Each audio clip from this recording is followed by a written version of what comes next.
कि इस पावन अवसर पर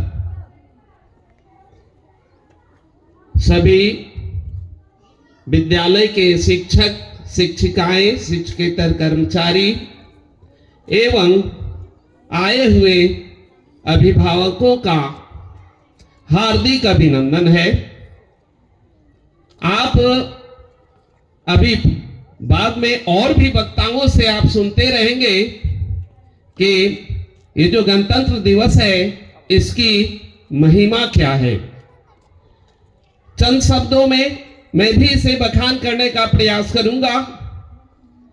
गणतंत्र दिवस यह प्रमाणित करता है या हमें सिखाता है कि यह प्रजातांत्रिक देश है। सभी को इस देश की धरती पे हवा, पानी, अन्न, चाहे जितनी भी संस्थाएं हैं, सबका जो है समान अधिकार है।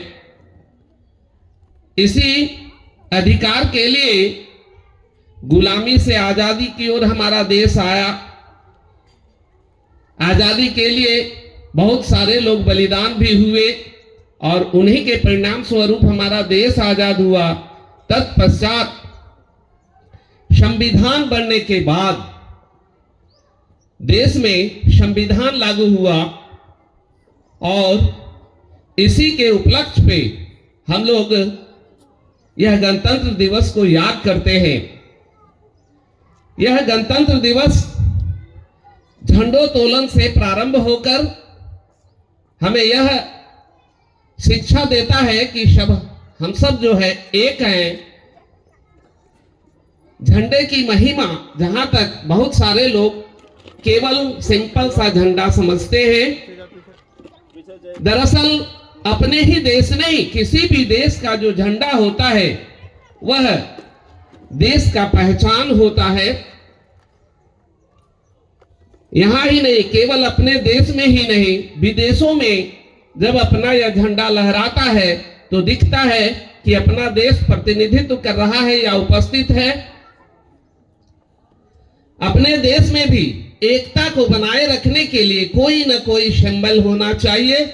इसीलिए देश में जो है प्रत्येक देश का एक झंडा होता है और ये हमें याद दिलाता रहता है कि हम सब एक हैं।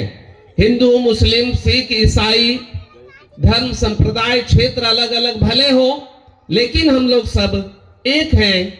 इसी तिरंगे के अंतर्गत या अधीन रहकर हम लोग जो है विधि व्यवस्था से देश के विकास को देखते रहेंगे और सहयोग करते रहेंगे। तो मैं बहुत कुछ इस पर नहीं कहना चाहूंगा, और भी वक्ताओं द्वारा आपको सुनने को मिलेगा। मैं फिलहाल थोड़ा सा अभिभावकों से हमारी आवाज जहां तक जा रही हो, ठंड की वजह से कुछ अभिभावक भले कम दिख रहे हो, लेकिन जहां तक हमारा आवाज जा रहा है, मैं पुनः यह बतलाने का प्रयास करूंगा। यह विद्यालय जो पहले भी मैंने कहा, यह जो विद्यालय है उन्हीं अधिकारों को बोध कराने वाला विद्यालय है। आप कहेंगे कि कैसे, तो हमने प्रयास किया है कि कम से कम शुल्क लेकर, चूंकि बिना शुल्क का कोई भी संस्था चलना संभव नहीं है, तो कम से कम शुल्क लेकर अच्छे नामी ग्रामी विद्यालय का जो है तुलना में हम पढ़ाई दें, यही हमारा मकसद है। आप लोगों का भी सहयोग रहता है तभी यह संभव होता है। तो बहुत ज्यादा मैं नहीं कहूंगा, और भी कार्यक्रम है, आप लोग कार्यक्रम का आनंद लेंगे। एक दो बातें मैं कहना चाहूंगा। विद्यालय का जो संचालन हो रहा है, विद्यालय में 2019 से मैं यह विद्यालय प्रारंभ किया। कोरोना काल में 2-3 साल डिस्टर्ब रहा और फिर बेहतर करता रहा है। इसका परिणाम जो है रिजल्ट से देखा जाता है। केवल बीते साल भले बहुत ऐसा कुछ नहीं दिखा, लेकिन उससे पहले केवल और केवल यहां पढ़कर नवोदय तक का जो है विद्यार्थी सेलेक्टेड हो चुके हैं। आप लोग का सहयोग रहा तो मैं प्रयास करूंगा कि प्रत्येक वर्ष बेहतर शिक्षा लेकर बच्चे अच्छे विद्यालय में जाएंगे। यही मेरा लक्ष्य है। आप लोग का सहयोग चाहिए। जैसा सहयोग मिल रहा है यह भी काफी है, और यदि और बेहतर सहयोग करेंगे तो शायद मैं और बेहतर कर सकूंगा। आज मुझे एक ऐलान भी करना था कि वाहन का जो शुल्क है बहुत कम होने की वजह से काफी कठिनाई हो रही है, तो उस पर थोड़ी वृद्धि होनी चाहिए। 2019 का फी है टोटल, चाहे वाहन शुल्क हो चाहे विद्यालय शुल्क हो। और एक बात मैं और कहना चाहूंगा कि छोटे छोटे बच्चों का बुक्स अभिभावक नहीं खरीदते हैं। बुक्स जरूरी है। बच्चे बुक्स को देखकर ही उनके फिगर अक्षरों को देख देख कर सीखते हैं, तो उस पर कोताही ना करें। मैं बुक भी लगाया है, तो दिन भर सिलेक्शन करके जो है सस्ता से सस्ता लेकिन बढ़िया बुक लगाने का प्रयास किए हैं।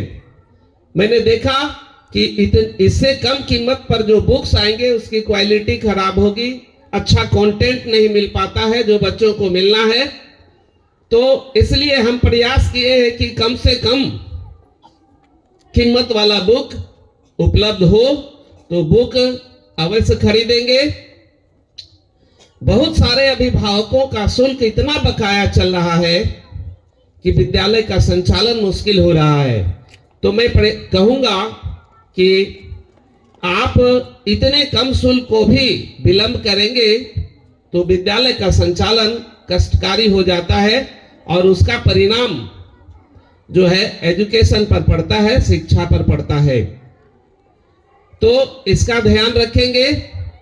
आज मैं बहुत कुछ न कहते हुए आज जो उपस्थित अभिभावक हैं सभी का तहे दिल से धन्यवाद देता हूं कि आपने समय निकाला विद्यालय के झंडोत्तोलन के